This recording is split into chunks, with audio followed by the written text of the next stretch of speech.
अब देखें, गैस्ट्रो, इसको फूड पॉइजनिंग भी कह सकते हैं, इसको हम गैस्ट्रो एंटेराइटिस भी कह सकते हैं।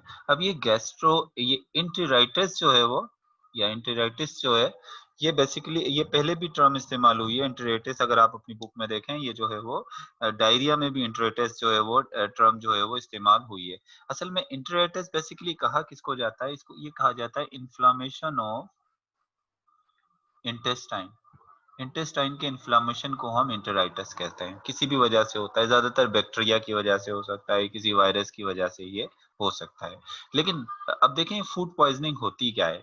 फूड पॉइजनिंग बेसिकली क्या होती है, जैसे कोई कंटामिनेटेड फूड होता है, कंटामिनेटेड कोई फूड है, काफी पुराना रखा हुआ फूड है, और या कोई ड्रिंक है जिसमें जो है वो बैक्टीरिया है, बहुत सारे बैक्टीरिया की ग्रोथ अच्छी खासी हो चुकी है, और वो आप पुराना खाना जो है वो खा लेते हो, पुराना खाना आप खा लेते हो, तो उसको पुराने खाने को खाने की वजह से कुछ घंटों के बाद, बाज़ दफ़ा 48 घंटों के बाद भी ये हो सकता है कि आपको जो है वो वोमिटिंग होना शुरू हो जाए, आपको डायरिया हो जाए, तो हम कहते हैं कि शायद फूड पॉइज़निंग हो गई है।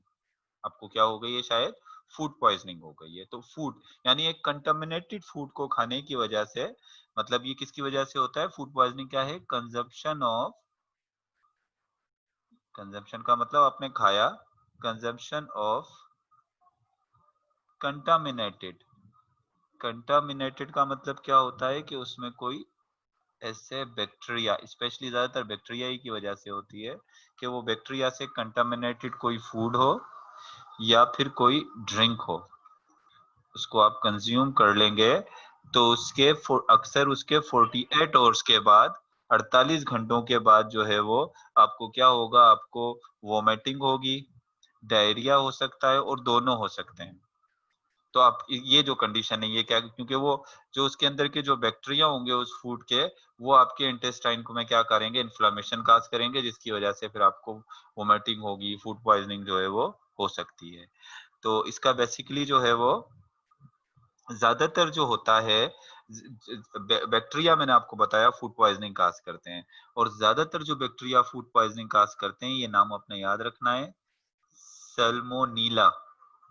सल्मोनीला स्पीशीज होती हैं। सल्मोनीला क्या है, bacteria species are very common cause of, ये आपने याद रखना है, are very common cause of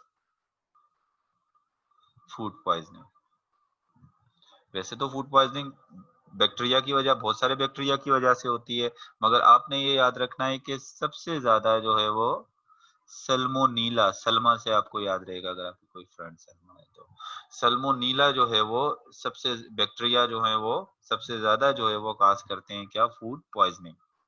इसके अलावा सल्मोनीला बैक्टीरिया जो है वो फूड पर आते कहाँ से, कैसे, तो डोमेस्टिक फॉल जो होती हैं, जो हमारे घरों में जो मक्खियां होती हैं, are the commonest source of infection which may be contracted from infection, मतलब एक और इसके मतलब खानों पर जो मक्खियां बैठी हुई होती हैं, तो अक्सर उन मक्खियों के पास भी ये बैक्टीरिया होते हैं, तो वो एक से दूसरे तरफ जो है वो फैला रही होती हैं। इसके इसके अलावा जो अनकुक जो है वो वो जो अक्सर गोश्त, अक्सर आप जब गोश्त होता है ना, गोश्त को जब आप निकालते हैं और जब गोश्त को डीफ्रोस्ट करते हैं, मतलब जब आप फ्रीज हो रहा होता है, फ्रीज के बाद आप उसको थोड़ा सा फिर डीफ्रोस्ट करते हैं, तो उसमें भी क्या होता है, उसमें से अंदर जो पानी निकलता है, उसमें भी क्या कहना चाहिए कि इस तरह के बैक्टीरिया मौजूद होते हैं।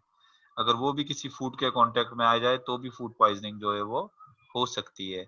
या अनकुक चिकन और वो अनकुक एग्स जो होते हैं, उनसे भी जो है ये हो सकती है। लेकिन अब आपने क्या याद रखना है, फूड पॉइजनिंग में आपने जो याद रखना है, आपने सिर्फ सबसे पहले तो ये याद रख लेना है कि अगर आपको वोमिटिंग होती है 48 घंटे या उससे पहले भी हो सकती है, किसी कंटामिनेटेड फूड को कंज्यूम करने के बाद, तो इस कंडीशन को हम क्या कहते हैं, इसको हम कहते हैं फूड पॉइजनिंग। और बस दूसरी बात ये याद रख लो इसमें कि सबसे ज्यादा फूड पॉइजनिंग किसकी वजह से होती है, सल्मोनेला की वजह से। ये मैंने जो 2 पॉइंट लिखे हैं, बस यही फूड पॉइजनिंग के अंदर आप याद रखना है, बाकी कोई चीज याद करने की जरूरत आपको नहीं है। इसके बाद जो नेक्स्ट हमारे पास जो, ये बेसिकली प्रॉब्लम जो हमारी डाइट से रिलेटेड है, ये तो न्यूट्रिशन से रिलेटेड एक प्रॉब्लम है, जिसको हम कहते हैं मेल न्यूट्रिशन। मेल न्यूट्रिशन का मतलब क्या होता है, मेल न्यूट्रिशन का मतलब होता है गैर मुतवाजन ग़िज़ा। देखें आपकी जो क्या कहना चाहिए कि जो बैलेंस डाइट, यानी मेल न्यूट्रिशन जो है इसका अपोजिट क्या है, इसका अपोजिट है बैलेंस डाइट। और अगर बैलेंस डाइट नहीं है तो फिर वो न्यूट्रिशन क्या होगी, वो होगी mail nutrition. When an organism is deficient in और रिसीव एक्सेस और वन और मोर nutrient over a long period of time is said to have a malnutrition। यानी आपका जो न्यूट्रिशन होती है, आपकी न्यूट्रिशन में प्रोटीन भी होना चाहिए ना, आपके फूड में प्रोटीन भी होना चाहिए, आपके फूड में कार्बोहाइड्रेट भी होना चाहिए, आपके फूड में विटामिन भी होने चाहिए, आपके फूड में फैट भी होनी चाहिए। अब क्या है, आप सिर्फ कार्बोहाइड्रेट ही ले रहे हो, आप प्रोटीन ले नहीं रहे हो, आप विटामिन नहीं ले रहे हो, सिर्फ कार्बोहाइड्रेट ले रहे हो, तो ये क्या होगी, ये आपकी मेल न्यूट्रिशन कहलाएगी। या आप सिर्फ फैट ले रहे हो और आप प्रोटीन और कार्बोहाइड्रेट नहीं ले रहे, तो भी क्या होगा, ये भी कहलाएगी mail nutrition.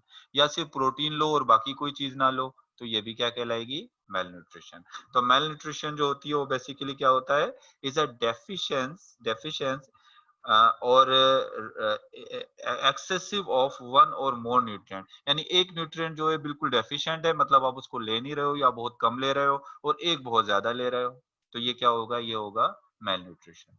The deficiency is known as under nutrition and the excessive और ओवर न्यूट्रिशन। मतलब मिसाल के तौर पे आप प्रोटीन कम ले रहे हो, तो आपको कहा जाएगा कि प्रोटीन जो है, प्रोटीन के हवाले से जो है वो आप क्या हो, अंडर न्यूट्रिशन है।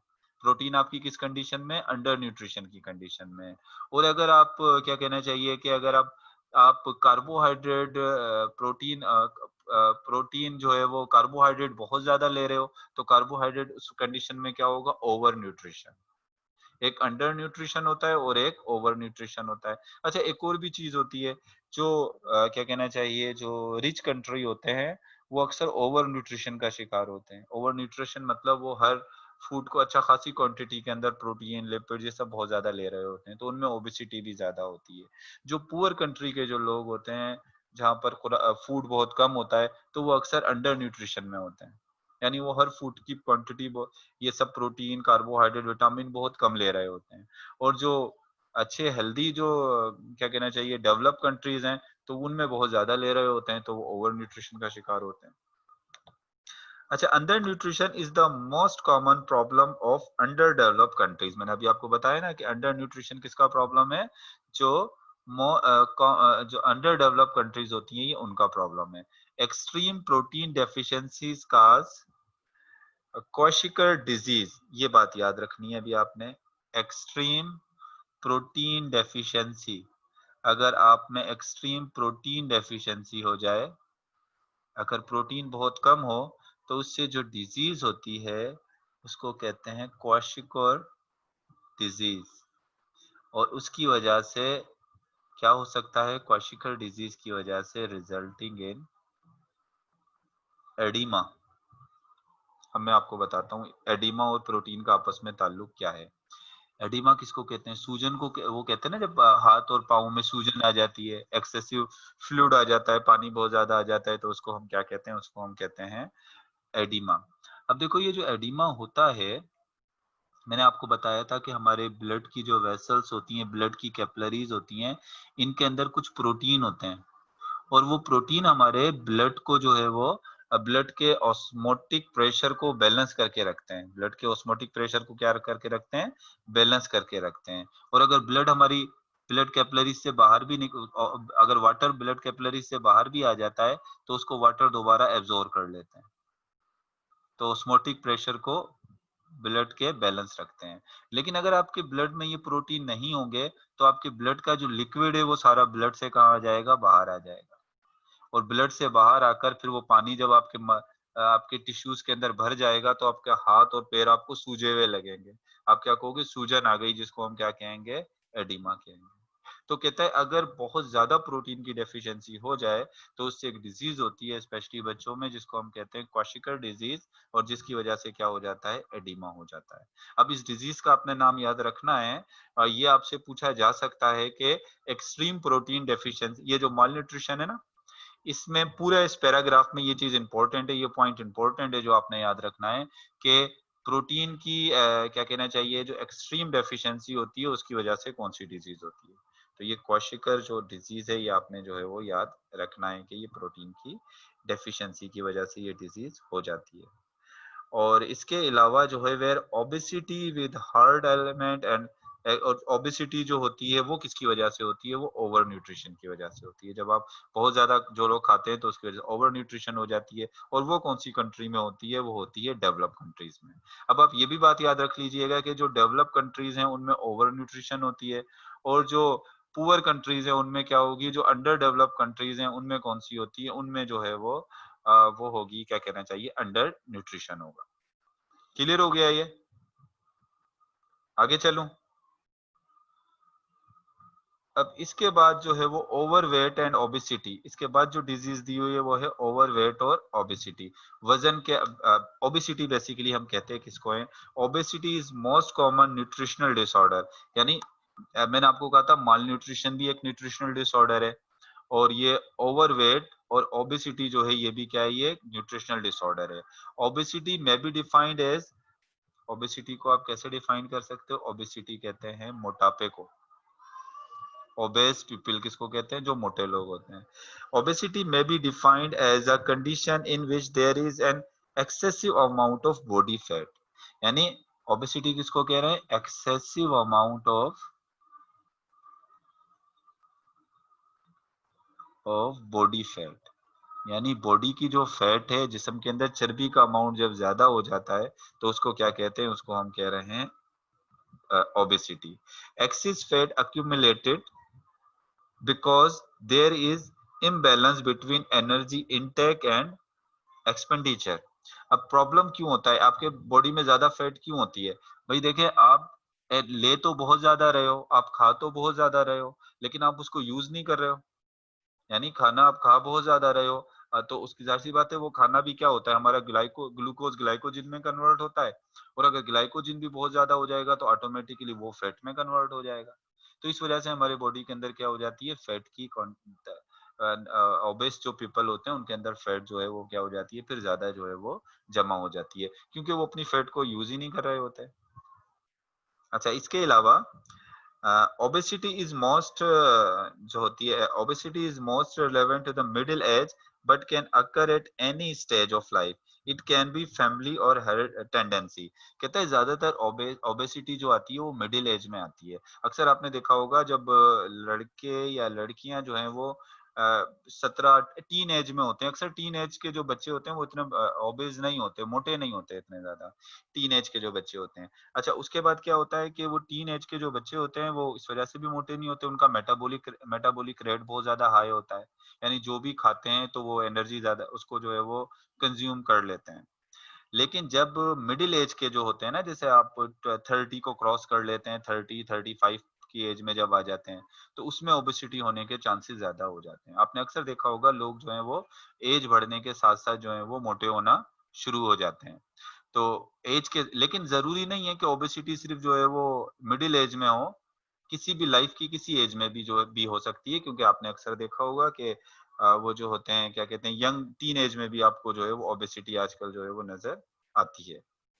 और ये हेरिडिटी में भी होता है, बाज लोगों की फैमिली टेंडेंसी होती है, उनकी फैमिली फैमिली टेंडेंसी होती है मोटापे की तरफ ज्यादा होता है। मतलब कुछ लोग ऐसे होते हैं वो थोड़ा भी खाते हैं मगर फिर भी वो मोटे हो जाते हैं, क्योंकि उनका मेटाबॉलिक रेट फैमिली के उसी लिहाज से जो है वो क्या होता है, वो स्लो होता है। अच्छा, overweight is associated with increase rate of mortality. Mortality किसको कहते हैं, शराय अमवात। मोर्टेलिटी किसको कहते हैं, मरने की तादाद या शराय अमवात। तो कहता है कि ओवरवेट जो है वो मोर्टेलिटी रेट को भी जो है वो क्या करता है, बढ़ा सकता है एट ऑल एज, किसी भी एज के अंदर। Substantial reduction in the body weight or obese people alone sufficient to reduce the death rate। कहता है अगर वजन को कम करें तो उससे जो है वो डेथ रेट को भी कम किया जा सकता है। ये तो चलें सारी बातें लिखी हुई थी, लेकिन आपने क्या बात याद रखनी है इस पूरे पैराग्राफ में से, आपको बता देता हूं कि आपने क्या बात याद रखनी है। आपने सिर्फ इतना सा पॉइंट याद रख लेना है कि excessive amount of body fat, body fat का एक्सेसिव अमाउंट जो है वो क्या कहला रहा है, वो कहला रहा है ओबेसिटी। बस इतनी बात ओबेसिटी के अंदर आपने जो है वो याद रख लेनी। सही है, इस पूरे पैराग्राफ में बस ये पॉइंट याद रखना है। अब इसके बाद आगे वाली डिजीज की तरफ जाते हैं, anorexia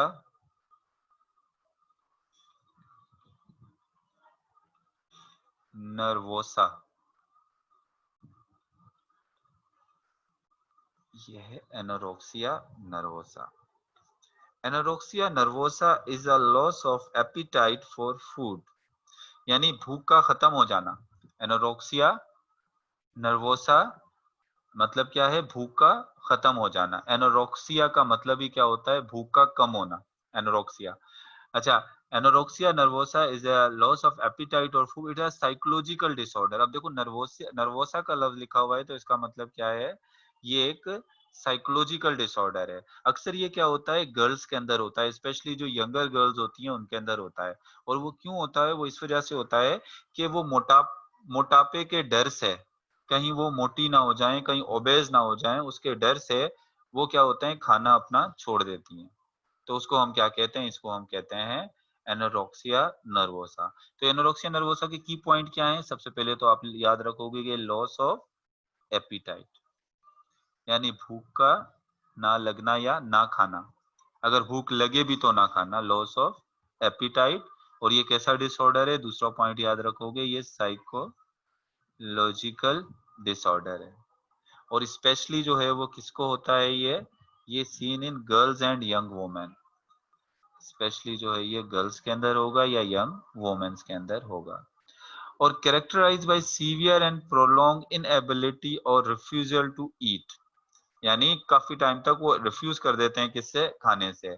some time accompanied by spontaneous or induce vomiting, यानी अगर उनको आप जबरदस्ती खिला भी देंगे तो वो वोमिटिंग करके उस खाने को क्या करेंगे? निकाल देंगे। तो एनोरेक्सिया नर्वोसा के तो पॉइंट्स आपने याद रखने हैं, कभी कभी आ जाता है। तो आपने इसमें याद क्या रखना है? लॉस ऑफ एपिटाइट, एपिटाइट का भूख का ना लगना। फिर दूसरा ये पॉइंट याद रखना है कि ये साइकोलॉजिकल डिसऑर्डर होता है। वैसे तो मेल में भी हो सकता है, लेकिन ज्यादातर जो है वो यंग गर्ल्स के अंदर, सॉरी गर्ल्स के अंदर और यंग वुमेन के अंदर होता है। ये पॉइंट बस याद रखने हैं एनोरेक्सिया नर्वोसा में। अब आ जाते हैं बुलिमिया नर्वोसा। बुलिमिया का तो मतलब हंगर होता है, बुलिमिया नर्वोसा। अब नर्वोसा है तो इसका मतलब ये भी साइकोलॉजिकल डिसऑर्डर है, वो भी साइकोलॉजिकल डिसऑर्डर था, ये भी साइकोलॉजिकल डिसऑर्डर है, मगर उसके बिल्कुल अपोजिट है ये। It is almost exclusively confined to the woman and at the age of onset of slightly, अब ये ज्यादातर सबसे पहले तो याद रखो कि ये होता है वुमेन में। मेल में भी हो सकता है, मेल्स में भी हो सकता है, लेकिन ज्यादातर वुमेन में होता है। लेकिन यंगर वुमेन में नहीं होता है ये ज्यादातर। जो है वो क्या किस में होता है? ये होता है ओल्डर वुमेन के अंदर। और इसमें क्या होता है? Recurrent bouts of eating, of huge eating, मतलब इसमें वो, उसमें तो भूख खत्म हो जाती है, इसमें भूख बहुत ज्यादा लगना शुरू हो जाती है, ज्यादा खाना शुरू कर देते हैं। फीमेल जो है वो क्या होती हैं? It is a recurrent bouts of binge eating. Binge eating जो बेसिकली किसको कहा जाता है? ये बिंज ईटिंग, बिंज ईटिंग। जैसे उर्दू में पता नहीं कहते हैं कि होका लग गया खाने का, मतलब मुसलसिल खाना। ये कौन सी वाली ईटिंग कहलाती है? ये कहलाती है बिंज ईटिंग। मतलब lake of self control over eating during binge. मतलब बिंज जब आप खा रहे होते हो कंटिन्यू, तो उसमें सेल्फ कंट्रोल मतलब अपना खत्म होता है, कंटिन्यू जो है उन्होंने क्या है? खाना है। अच्छा, इसके अलावा क्या होता है? ये लोग क्या करते हैं कि ये अपना जो है वो खाना है, जब खाना अच्छा खासा खा लिया, अब उसके बाद क्या करेंगे? मजीद खाना है, या ये उनको प्रॉब्लम होती है अब हम ज्यादा खाना खाएं तो हमें कोई नुकसान ना हो, तो सेल्फ वोमिटिंग भी करते हैं। जैसे मुंह के अंदर उंगली डालकर क्या करती हैं ये जो है वो अपना खाने को जो है वो दोबारा क्या करती हैं? दोबारा जो है वोमिटिंग के जरिए वो खाना जो है वो निकाल देती हैं, और उसके बाद फिर दोबारा खा लेती हैं। और खाने के लिए, और खाना खाना भी कैसा खाया जाता है? रिच फूड, जैसे केक्स हो गए, चॉकलेट्स हो गई, डेयरी प्रोडक्ट हो गई, ये जो है वो ज्यादा उसमें जो है वो क्या करती हैं? ये कंज्यूम करती हैं। और ये किस में पाया जाता है? ये पाया जाता है एडल्ट वुमेन में। अब बुलिमिया नर्वोसा के हवाले से क्या क्या पॉइंट आपने याद रखने हैं? सबसे पहले तो इसमें ओवर ईटिंग होती है, ओवर ईटिंग होती है, या इसको आप कह लें कि रिकरेंट, इसका जो की पॉइंट है ये याद रखेंगे, recurrent bouts of binge eating. मैंने आपको कहा ना बिंज मतलब अपने ऊपर काबू पाए बगैर ऐसे खाते रहना। ये एक तो पॉइंट आपने ये याद रखना है, ये बल्मुआ नर्वोसा के लिए ये पॉइंट आपने याद रखना है। और दूसरा पॉइंट बस ये याद रख लेना कि ये एडल्ट वुमेन में होता है ज्यादातर। बस ये 2 पॉइंट इसके अंदर याद रख लेना, ये आपका हो जाएगा बुलिमिया नर्वोसा। अगर इससे ज्यादा से ज्यादा इससे ये 2 एमसीक्यूज आ सकते हैं, ये आपका इसी पे जो है वो कवर हो जाएगा इन 2 पॉइंट से। हो गया यहाँ तक? बात कर ली हमने सारे के सारे जो हैं वो डिसऑर्डर की। एक दफा फिर बात कर लेता हूँ कि इसमें आपने हमारे पास जो डिसऑर्डर दिए हुए हैं ह्यूमन के जीआईटी गैस्ट्रोइंटेस्टाइनल ट्रैक के जो डिसऑर्डर दिए हुए हैं, चलें एक दफा रिपीट कर लेते हैं, आप मुझे बताते जाओगे कि अगर इंटेस्टाइनल या फीकल मैटर की मूवमेंट बहुत रैपिड हो तो इस गैस्ट्रोइंटेस्टाइनल डिसऑर्डर को क्या कहेंगे? डायरिया। डायरिया कहेंगे। अगर उसके साथ म्यूकस, डायरिया के साथ म्यूकस और ब्लड भी आए तो उसको क्या कहेंगे? डायसेंट्री। डायसेंट्री कहेंगे। डायसेंट्री जो है वो क्या सिर्फ बैक्टीरिया की वजह से होती है, बैक्टीरिया के अलावा भी किसी से होती है डायसेंट्री? अमोएबिक इन्फेक्शन। अमेबाइक इन्फेक्शन की वजह से भी हो सकती है। क्या डायरिया किसी साइकोलॉजिकल प्रॉब्लम की वजह से भी हो सकता है? स्ट्रेस या टेंशन डायरिया काज कर सकता है? Yes sir. Yes sir. चलें सही है। अच्छा, कॉन्स्टिपेशन जो है, कॉन्स्टिपेशन जो होता है उसके अंदर जो है वो फीकल मैटर के अंदर से वाटर बहुत ज्यादा रीअब्जॉर्ब हो रहा होता है या कम रीअब्जॉर्ब हो रहा होता है? वाटर की एब्जॉर्प्शन, ज्यादा रीअब्जॉर्ब। एब्जॉर्प्शन जो है वो ज्यादा हो रही होती है। अच्छा, इसके अलावा अगर एनएल वाले एरिया पर वेन डायलेट हो जाएं तो इस कंडीशन को हम क्या कहेंगे? पाइल्स। पाइल्स। पाइल्स का मोस्ट कॉमन काज क्या है? कॉन्स्टिपेशन। कॉन्स्टिपेशन। पाइल का मोस्ट कॉमन काज जो है वो कॉन्स्टिपेशन है। जो डिस्पेप्सिया होता है, डिस्पेप्सिया के लिए एक और टर्म हम क्या इस्तेमाल कर सकते हैं? Epigastric disorder. डिस्कम्फर्ट। अगर हमारा स्टमक की वॉल या ड्यूडेनम की वॉल जो है वो डैमेज हो जाती है तो इस कंडीशन को क्या कहेंगे? स्पेशली स्टमक की जब वॉल डैमेज होती है तो इसको हम पेप्टिक अल्सर। पेप्टिक अल्सर जो है वो इसको हम कहेंगे। पेप्टिक अल्सर इसको जो है हम कहेंगे। अच्छा, बताएं कि फूड पॉइजनिंग की सबसे मेन काज कौन सा बैक्टीरिया होता है? साल्मोनेला। सल्मोनेला बैक्टीरिया होता है। मेल न्यूट्रिशन जो सल्मोनेला। माल न्यूट्रिशन में अगर प्रोटीन, एक्सेसिव प्रोटीन की डेफिशिएंसी की वजह से कौन सी डिजीज होती है? क्वेशियोकर। क्वेशिकर डिजीज जो है वो इसकी वजह से होती है। एनोरेक्सिया नर्वोसा और बुलिमिया नर्वोसा न्यूट्रिशनल डिसऑर्डर है या साइकोलॉजिकल डिसऑर्डर है? Anorexia nervosa psychological. साइकोलॉजिकल जो है वो डिसऑर्डर है। ये चीजें आपने याद इसमें रखनी थी। इसके बाद जो है वो पैरासाइटिक न्यूट्रिशन के हवाले से दिया हुआ है। आपको पता है कि पैरासाइटिक न्यूट्रिशन क्या होती है? ऐसी न्यूट्रिशन जिसमें अपने होस्ट से फूड लिया जाता है और उसके बदले में होस्ट को क्या किया जाता है? होस्ट को जो है वो नुकसान पहुंचाया जा सकता है। तो अब आपकी बुक में जो लिखा हुआ है parasitism, parasitism is an association between two living organisms of different species, if species in which one partner is beneficial and the other is loss। मैंने आपको बताया पैरासाइटिज्म के अंदर क्या होता है। मिसाल के तौर पे ये आपकी इंटेस्टाइन है, इसके अंदर राउंड वर्म है। ये क्या है? ये है राउंड वर्म, पेट के जो कीड़े होते हैं राउंड वर्म है। अब क्या होगा, अब 2 किस्म के ऑर्गेनिज्म है, एक आप हो, ह्यूमन हो गया, ह्यूमन एक अलग स्पीशीज है, और ये राउंड वर्म दूसरी स्पीशीज है। अब ये दोनों की एक एसोसिएशन है जिसमें एक को मैं कह रहा हूँ पैरासाइट, राउंड वर्म को मैं क्या कह रहा हूँ? इनको मैं कह रहा हूँ पैरासाइट। और जो आप ह्यूमन जो है आप उसके क्या हो? होस्ट हो। इस पैरासाइट को तो बेनिफिशियल है, बेनिफिशियल का मतलब क्या है? ये आपके फूड ले रहा है, आपके डाइजेस्टेड फूड को ले रहा है, तो इसको तो फायदा हो रहा है।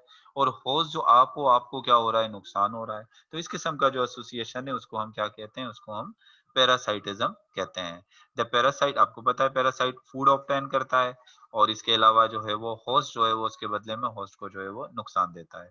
A successful parasite is able to live with the host or without host, causing it any causing it any harm. Parasite which live on the outer surface of the host are called ectoparasite. अच्छा देखो, एक parasite जो successive parasite होगा ना, वो दोनों तरह से रह सकता है, यानी वो पैरासाइट की शक्ल में भी रह सकता है और अगर ह्यूमन की बॉडी से बाहर निकल जाए तो भी रह सकता है। तो ऐसे पैरासाइट को हम कहते हैं फैकल्टेटिव पैरासाइट। और कुछ पैरासाइट ऐसे होते हैं जो पैरासाइट की शक्ल में ही रह सकते हैं, अगर ह्यूमन की बॉडी से बाहर आ जाएंगे तो वो डेड हो जाएंगे। तो उनको क्या कहते हैं? उनको हम कहते हैं ऑब्लिगेट पैरासाइट। फिर इसके अलावा भी पैरासाइट होते हैं। कुछ पैरासाइट ऐसे होते हैं जो ऊपर की तरफ ह्यूमन के बाहर, यानी लिविंग ऑर्गेनिज्म की बॉडी से बाहर होते हैं। जैसे ये आपके ऊपर ये फंगस आपकी स्किन के ऊपर लग गया। अब ये फंगस आपकी स्किन के ऊपर लगा है ना, तो फंगस कौन सा पैरासाइट है? फंगस है एक्टोपैरासाइट। और ये राउंड वर्म आपकी बॉडी के अंदर है, तो ये कौन से वाले पैरासाइट हैं? एंडोपैरासाइट। कुछ एक्टोपैरासाइट होते हैं और कुछ क्या होते हैं? कुछ एंडोपैरासाइट होते हैं। इसके अलावा मैंने आपको फैकल्टेटिव और ऑब्लिगेटरी पैरासाइट के हवाले से भी बता दिया। पैरासाइट जी जी तो ऑब्लिगेटरी पैरासाइट के बारे में फिर से बताइएगा। देखो, कुछ पैरासाइट ऐसे होते हैं जो सिर्फ अपने होस्ट के साथ रह सकते हैं, यानी जब तक होस्ट की बॉडी में या सेल के अंदर हैं तब तक तो लिविंग है, लेकिन जैसे ही उससे बाहर निकलेंगे तो वो क्या हो जाते हैं? वो डेड हो जाएंगे, उसके बगैर वो नहीं रह सकते। तो ऐसे पैरासाइट को हम क्या कहते हैं? ऐसे ऐसे पैरासाइट को हम कहते हैं ऑब्लिगेटरी पैरासाइट। या ऑब्लिगेटरी का मतलब लाजमी, वो लाजमी पैरासाइट हैं। लेकिन कुछ ऐसे होते हैं जो होस्ट की बॉडी से बाहर भी रह सकते हैं, किसी स्पोर की फॉर्म में या किसी दूसरी फॉर्म में बॉडी से बाहर भी रह सकते हैं और उसकी बॉडी के अंदर भी रह सकते हैं। तो उनको हम क्या कहते हैं? उनको हम कहेंगे कौन से वाले पैरासाइट? उनको हम कहेंगे बेसिकली जो है वो फैकल्टेटिव पैरासाइट। होस्ट के साथ भी रह सकते हैं और होस्ट के बाहर भी जो है वो रह सकते हैं। आपकी बुक में एग्जांपल दी हुई है पैरासाइट की। वायरस हैं, वायरस भी आपको पता है पैरासाइट होते हैं। वायरस तो होते ही पैरासाइट हैं, ऑब्लिगेटरी पैरासाइट होते हैं वायरस तो। और बैक्टीरिया जो हैं वो कुछ जो पैरासाइट बैक्टीरिया होते हैं वो टाइफाइड काज करते हैं, कॉलरा काज करते हैं, प्लाक टेटेनस काज करते हैं, लेप्रोसी इंसानों में डिजीज काज करते हैं। इनको हमने आगे भी अभी पढ़ना है। फंजाई जो है वो ज्यादातर डर्मेटोफाइट्स होते हैं, यानी हमारी स्किन के ऊपर जो है वो इन्फेक्शन काज करते हैं। जैसे एथलीट्स फूट है, ये मैं आपको बता चुका हूँ, स्किन डिजीज है, ये फंगस की वजह से होती है। कुछ प्रोटोजोआ भी पैरासाइट होते हैं, जैसे प्लाज्मोडियम हो गया, ट्रिप्नोसोमा हो गया। ये सारे के सारे जो हैं वो प्रोटोजोआ जो हैं ये भी पैरासाइट हो सकते हैं। और इसके अलावा हेलिमेंथिस जो है बेसिकली ये क्या है? ये वर्म्स हैं, और ये भी किसके तौर पर होते हैं? ये भी पैरासाइट होते हैं। तो ये थोड़ा सा देख लीजिएगा, इसमें से प्रोटोजोआ के नाम याद कर लीजिएगा, कौन कौन से प्रोटोजोआ जो हैं वो पैरासाइट होते हैं। ये तो मैंने आगे भी अभी पढ़ाना है आपको, आगे आ जाएगा ये, जब हम उसमें पढ़ेंगे तो इसको डिटेल में देखेंगे। चलें, आज सिर्फ हमने यहीं तक पढ़ना था, कल से हम दूसरा चैप्टर स्टार्ट करेंगे। और अभी थोड़ी देर के बाद आज ही मैं जो है वो आपको व्हाट्सएप पर जो है वो शेयर करूंगा आपके साथ ह्यूमन के डाइजेस्टिव सिस्टम के कुछ एमसीक्यूज, वो जो चार्ट के अंदर या इस फॉर्म में होते हैं। तो अभी मैं थोड़ी देर के बाद जो है आज ही मैंने आपको व्हाट्सएप पर जो है वो शेयर करने, आपने उनको सॉल्व करना है। वो सारे के सारे ह्यूमन की डाइजेशन से रिलेटेड एमसीक्यूज होंगे, जो भी हमने पढ़ी हैं चीजें। कंप्लीट सर जी। सर अपनी इंटर की टाइमिंग चेंज नहीं हो सकती क्लास की?